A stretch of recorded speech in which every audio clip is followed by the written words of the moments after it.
लोकसभा चुनाव अब अपनी छठी पायदान की तरफ धीरे धीरे बढ़ रहा है। 25 तारीख यानी शनिवार पश्चिम बंगाल के जिन जिन इलाकों और लोकसभा सीटों में मतदान किए जाएंगे उनमें से अहम है पूर्व मिदनापुर के दो लोकसभा कंस्टिट्यूएंसी कांथी तमलुक, जहां से बीजेपी और तृणमूल कांग्रेस दोनों पार्टी ही उम्मीद पर है। इसके अलावा जो पश्चिम बंगाल के पश्चिमी क्षेत्र है, जिसको जंगल महल कहा जाता है, एक समय में यहाँ पर नक्सल प्रभावित ये इलाका था, लेकिन हाल ही में राजनीति और यहाँ की जो लोगों की रहन सहन में बदलाव आया है।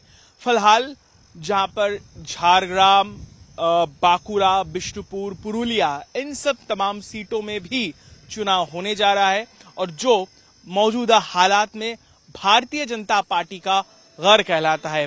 ये सब सीट 2019 के समय से बीजेपी के साथ है, लेकिन 21 के बाद धीरे धीरे तृणमूल कितना अपना मजबूती उन सब इलाकों में वापस कर पाया है, ये एक चुनौती है यही लोकसभा चुनाव। इसके अलावा जो पश्चिम बंगाल के जिन इलाकों में अब मतदान होने वाले हैं, यहाँ पर जो देखा जाए तो इसमें सबसे बड़ी बात है कि हम समझ रहे हैं कि इन सब इलाकों में अब जब चुनाव होगा तो मेदिनीपुर भी एक अहम जो सीट है, जहां पर तृणमूल कांग्रेस के दोनों प्रत्याशी, तृणमूल कांग्रेस और बीजेपी के दोनों प्रत्याशी, एक तो जून मालिया है, उसके साथ साथ अग्निमित्रा पॉल जो वहां पर चुनाव में है। लेकिन सबसे बड़ी बात इस बार के चुनाव में यानी छठी चरण के मतदान के दौरान सबसे बड़ी बात होगी इन सब इलाकों में शांति कायम रखना। और चुनाव से पहले नंदीग्राम में जो मंजर सामने आया है, जिसमें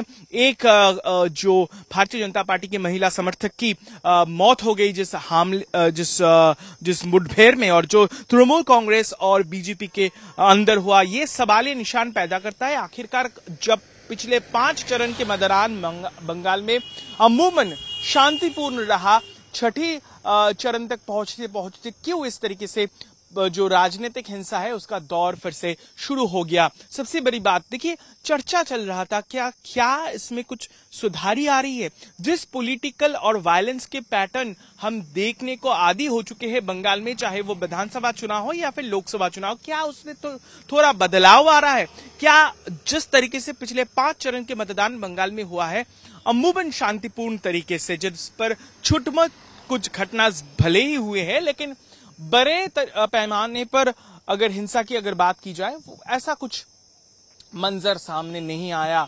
ये आश्वस्त करने की विषय थी, लेकिन नंदीग्राम का घटना कहीं ना कहीं इस पर कालिक पोत देती है और ये सवाल जरूर पैदा करती है कि क्या फिर से वही जो राजनीति और उसका हिंसा, जिस तरीके से यहाँ पर एक तरीके से चोली दामन का संबंध है पश्चिम बंगाल के राजनीति के साथ, इसका पैटर्न रहा है, क्या वही वापस आ रहा है? चुनाव आयोग के लिए सबसे बड़ी बात होगी कि यहाँ पर जो शनिवार जो मतदान होना है जिन सब इलाकों में, यहाँ पर शांति कायम रखना। पॉलिटिकल आकलन आपको समझाए तो हम जरा बताना चाहेंगे कि यहाँ पर 2019 से भारतीय जनता पार्टी की जो है जिस तरीके से वर्चस्व रहा है, जो 18 सीटें उन्हें बंगाल से हासिल हुआ था, उसमें से कई सारे ज्यादा योगदान इस इलाके में से हुआ था।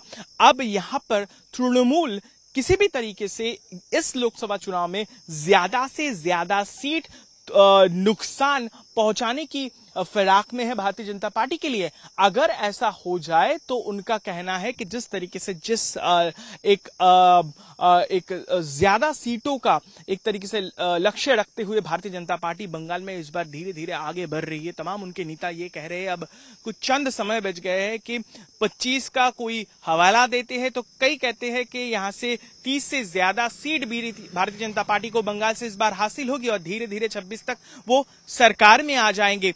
तो उस पर धीरे धीरे उसको नुकसान पहुंचाना ये तृणमूल कांग्रेस के लिए सबसे बड़ी बात है।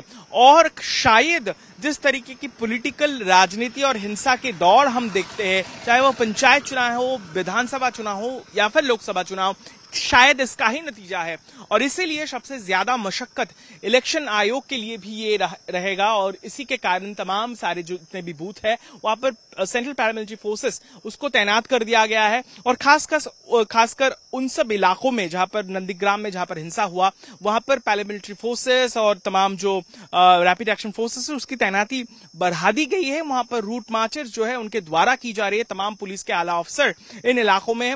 राजनीति का अगर बात की जाए तो यहाँ पर शुभेंदु अधिकारी वो मतदान करेंगे। उसके साथ साथ तृणमूल कांग्रेस का भी इस घर में, इस शुभेंदु के घर में नजर है। तो कहीं ना कहीं बेहद रोचक होने वाली है इस बार की राजनीति। और कुल मिलाकर सबसे बड़ा सवाल है कि बंगाल में शनिवार की जो मतदान है कितना शांतिपूर्ण रहेगा। पूर्व मिदनापुर से आज चुनाव आज तक के लिए ऋतिक की रिपोर्ट प्रबीर विश्वास के साथ।